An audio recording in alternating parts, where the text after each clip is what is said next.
So there's this sort of massive force that's brewing out there, this energy. Um, and then simultaneously we're dealing with like this complete and utter, I think, like this, we are living through a historic era, obviously, just by nature of a pandemic.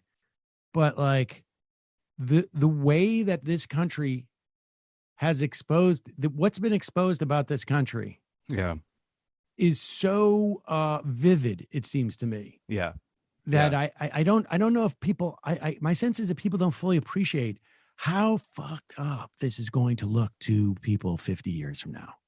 No, absolutely not. I don't know. And I mean, it's sort of hard to, and we are in a lot of ways a really solipsistic country. So it's you can't even really get it across to a lot of people that like we are doing the worst at this right now. Out of every country, more or less, we are doing the worst at this for a myriad of reasons at almost every level. And I do think like it's going to be, yeah, if anything, it is still underappreciated that like this will be looked at as just an inexplicable catastrophe. And or maybe an overdetermined catastrophe, honestly. Not inexplicable, overdetermined. There's so many causes, and we can already identify so many of them. Yes, but it's almost like to identify causes is almost like, I think it is so massive that it's almost irrelevant. Yeah. Like, I think you hit so many different causes at one point that the idea is just like, like there was, let me put it this way. For a long time, we would talk about, what are foreign countries going to say about this country after dealing with Donald Trump? Like, Yeah. there's a sense in some quarters like, oh, once we get rid of Donald Trump, we'll repair our relationships with other countries. Yeah. And I'm just talking now, just like in the foreign policy realm. And my perspective has always been like, well, you can't do that because other countries don't just look at Donald. They don't.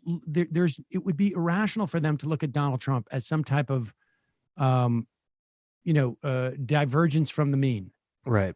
Right. Because what Donald Trump does is he exposes that like this is a very unstable country. At best, we can go from Obama to Trump. And that means that there's no reason why we couldn't go from Biden to Tom Cotton or frankly, QAnon.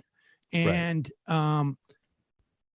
and I think it like the foreign countries had to look at this country as a whole and say, this is an unstable country. There is, as a country, never mind Donald Trump, as a country, there's a problem there. But when you look around at this shit with the masks. Yeah. Oh, yeah. I mean, yeah. Honestly, like how insane is this? How insane is it? Let's put up this Herman Cain thing. It's just like the story of Herman Cain is so insane. The guy is out there and, on his radio show, I mean, he's like doing the whole, like, I don't know if he ever said soy boy or whatnot, but like here he is, at Tulsa, they're, owning the libs by not wearing masks. There he is. Here's a few of the fantastic black voices for Trump at tonight's rally, having a fantastic time. Herman Cain, no masks. Everybody's really excited.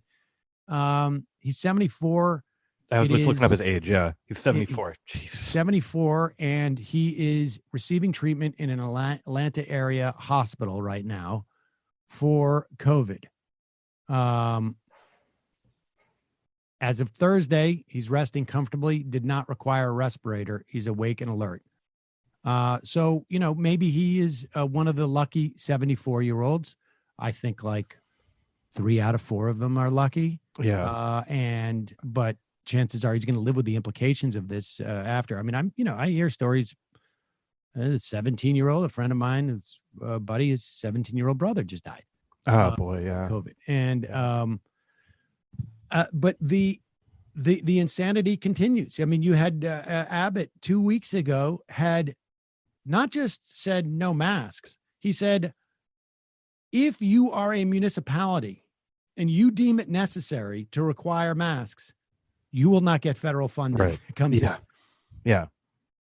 Now, of course, he has to reverse himself because, and That means every day of the past 3 weeks, because we look at the infections that happened Thursday, 25,000 between 3 states.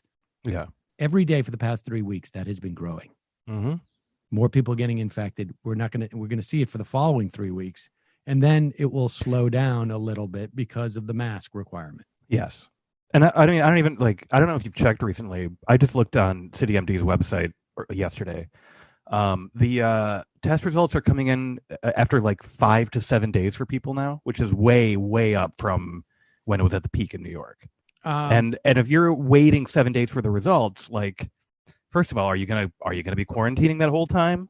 Like, that's a long time to not know. And that's happening because of just how out of control it's gotten in the rest of the country.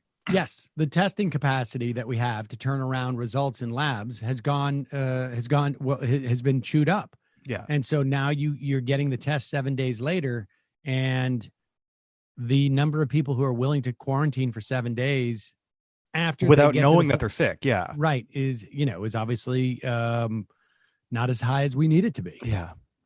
I mean, it's and the Abbott, like, I don't know, the Abbott thing I just, for assuming I'm writing, I just looked this up, and his approval is at like 60%. That was as of June 20th. So it wasn't as bad as it is now, but it was pretty bad by June 20th. That's 60%, and with like a third of Texas Democrats approving.